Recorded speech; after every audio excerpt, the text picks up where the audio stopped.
Lors d'une interview sur CMTU Radio, Chris Langan, un homme connu pour avoir le QI le plus élevé du monde, a affirmé que la réalité est une simulation de soi et que nous persistons après la mort. Cette phrase a littéralement détruit l'ancienne version de ce qu'on a toujours appelé la réalité, et l'interview a atteint plus d'une dizaine de millions de vues en très peu de temps.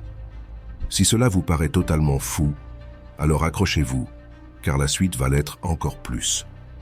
En fait, Christopher Langan affirme même que la conscience est une propriété universelle émergeant du langage autoconfigurant de la réalité.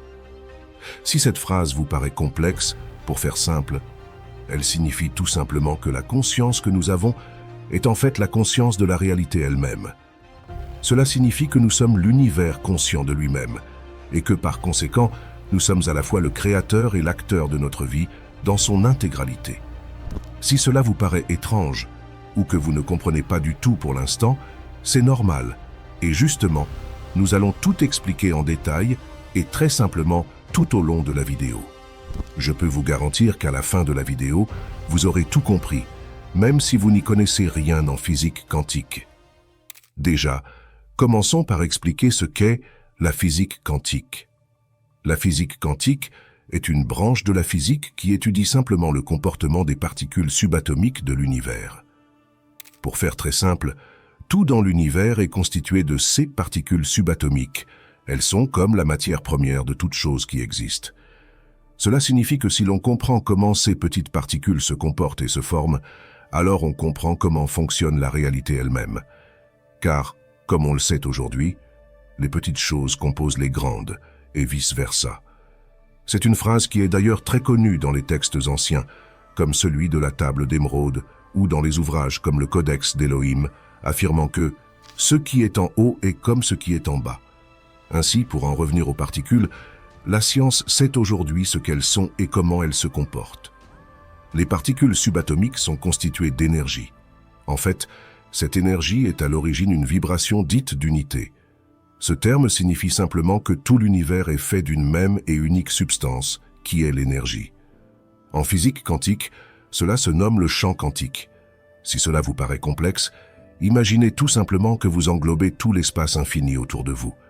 Imaginez-vous simplement emplir tout l'espace infini dans un état d'amour absolu, comme si vous vous dilatiez en vapeur, jusqu'à emplir tout ce qui est. Eh bien, cet état est la réalité. C'est l'origine de toute chose. C'est le point zéro. C'est un point où il n'y a aucun mouvement, une paix absolue. Et c'est justement l'état d'être dans lequel sont les personnes dites mortes. En réalité, la mort n'existe pas. C'est simplement un état qui pourrait s'apparenter à celui de la vapeur. Un état où l'esprit est dans cette paix absolue, ce point zéro, où votre conscience emplit tout. Mais alors ici, peut-être vous demandez-vous, où sommes-nous? Puisque là nous bougeons avec un corps, semblons être dans un corps, et voyons plein de choses différentes autour de nous. Eh bien, en fait, nous sommes toujours au même endroit, dans cette même dimension, ce même point zéro, et nous emplissons toujours l'espace infini.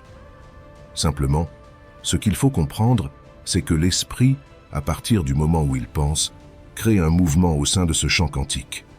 Et c'est là que l'esprit agit sur le champ quantique et structure ce champ en fonction de son état d'être. C'est ici qu'il va falloir être bien attentif pour bien comprendre, car c'est le moment le plus important de votre vie, puisqu'il va réellement transformer totalement votre vision de la vie.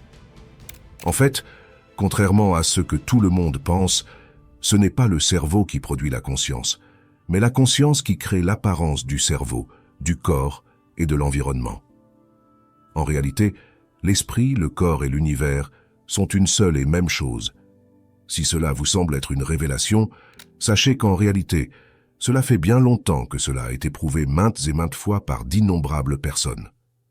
Un document déclassifié de la CIA intitulé « Analyse et évaluation du processus Gateway » l'avait expliqué en détail. Le document complet, traduit en français, est d'ailleurs disponible gratuitement sur l'Académie d'entrepreneurs motivés. Je vous mets le lien dans la description pour ceux qui veulent vraiment comprendre d'un point de vue détaillé et scientifique. Mais il y a également Albert Einstein, qui l'avait démontré avec la théorie de la relativité restreinte, montrant que l'énergie et la matière sont les deux pôles d'une seule et même chose, comme l'eau solide et l'eau en vapeur, restant toutes deux de l'eau.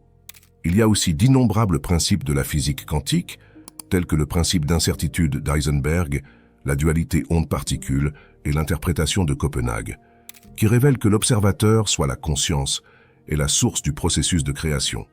Car c'est l'acte même d'observer qui fait passer les potentialités de l'invisible au monde manifesté.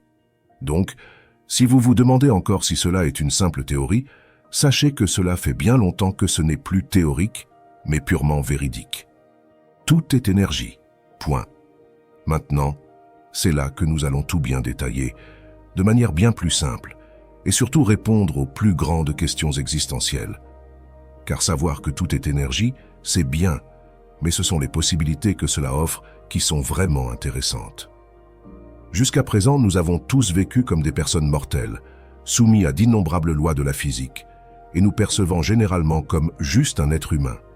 Cependant, cette perception de la réalité est totalement anéantie lorsque la vérité apparaît.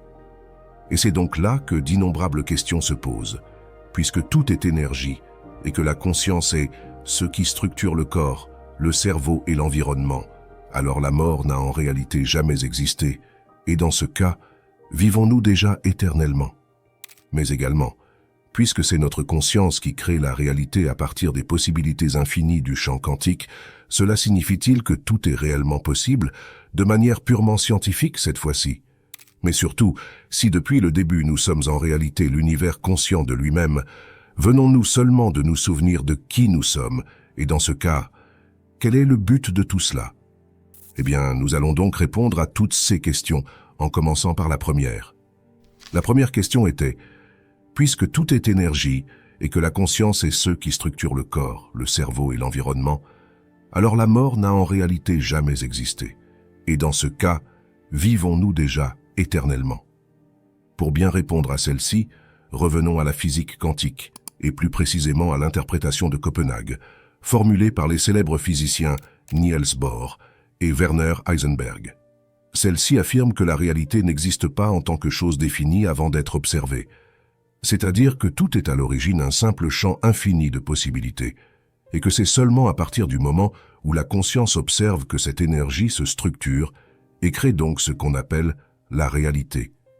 Maintenant, ce qu'il faut comprendre, c'est que cela fonctionne en unité, c'est-à-dire en continu.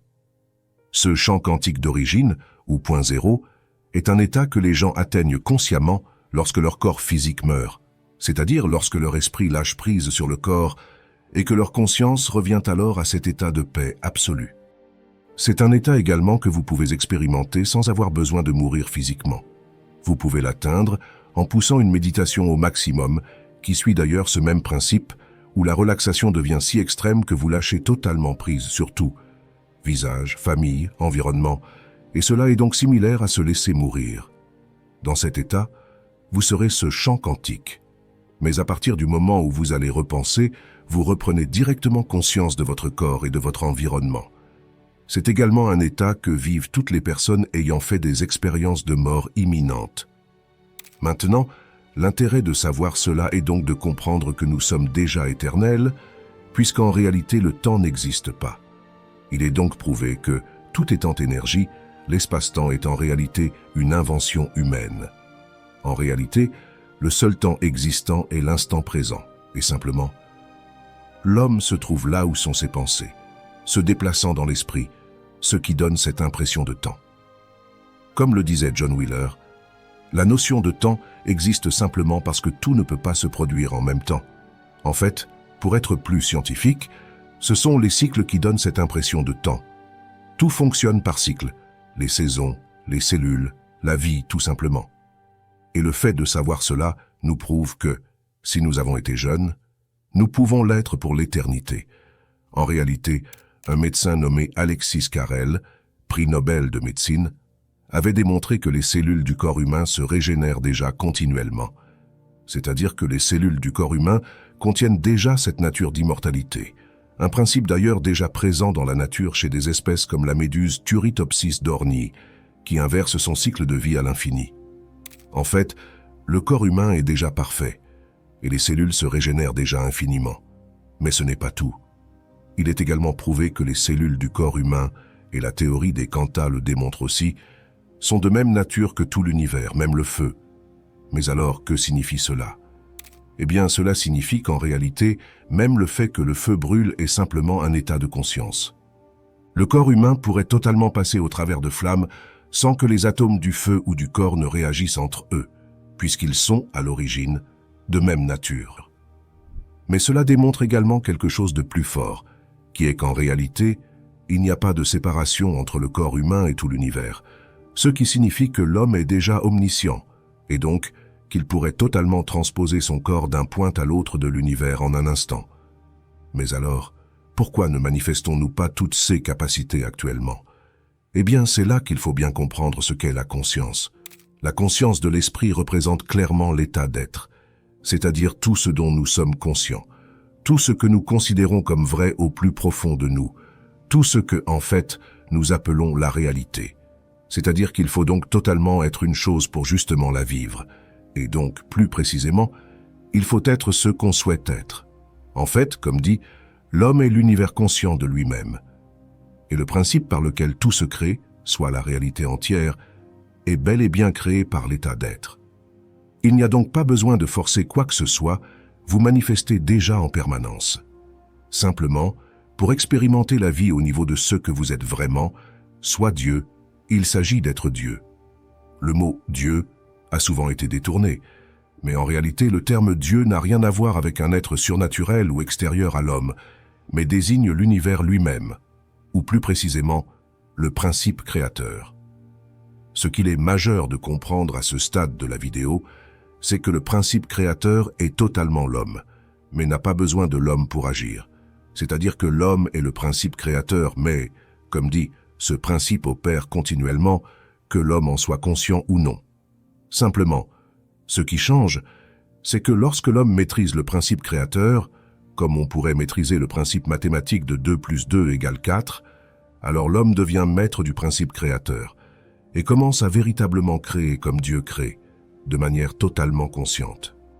C'est justement à cet instant que l'univers commence à prendre la forme de ce qui a toujours été appelé le paradis, mais qui, en réalité, était un fait qui allait forcément arriver, puisque tôt ou tard, l'homme allait forcément être conscient de lui-même. C'est ainsi qu'en fait, tel un musicien maîtrisant l'harmonie après avoir joué longuement de la cacophonie, l'univers crée continuellement de manière harmonieuse. En fait, cela est que l'homme devient conscient qu'il est Dieu, et atteint donc, par son état d'être, le niveau vibratoire de l'unité, c'est-à-dire que l'homme devient de même vibration que l'univers qui l'entoure. Et ainsi, il y a donc une cohérence totale entre l'homme et Dieu, entre l'homme et la source.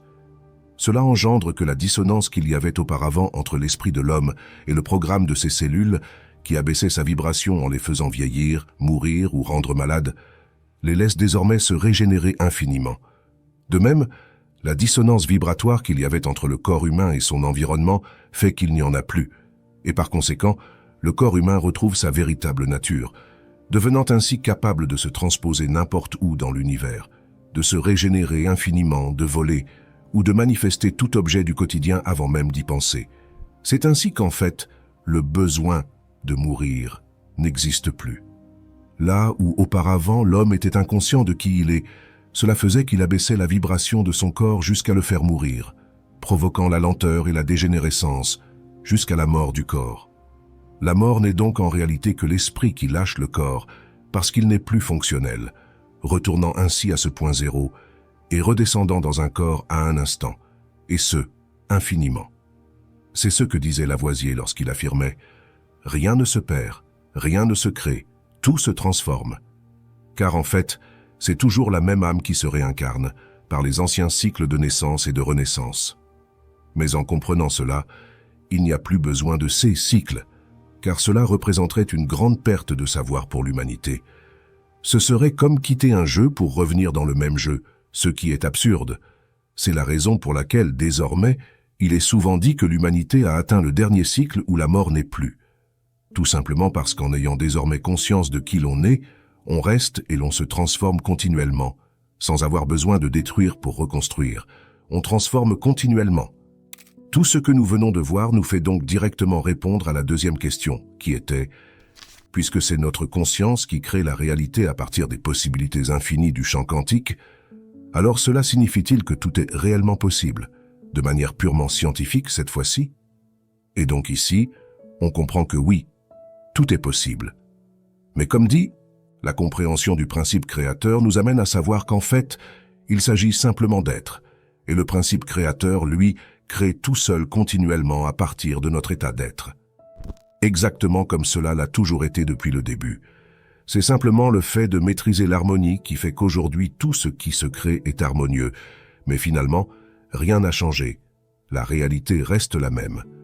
Mais comme dit, de la même manière que l'homme a marché naturellement, ou que notre forme humaine s'est formée naturellement, la transposition du corps, le fait de voler ou bien de traverser les flammes seront sûrement des choses qui arriveront de manière naturelle, sans qu'on y pense. C'est souvent ce qui est dit dans des textes de sagesse comme le Codex d'Élohim, affirmant que c'est le jour où tu n'y penses pas que le corps se transpose, ou bien que l'oiseau ne se demande pas s'il peut voler, il vole. Eh bien, c'est cela que représente l'état d'être. C'est véritablement le moment où l'on est vraiment libre, et cette liberté est justement ce qui fait que l'homme se met à voler.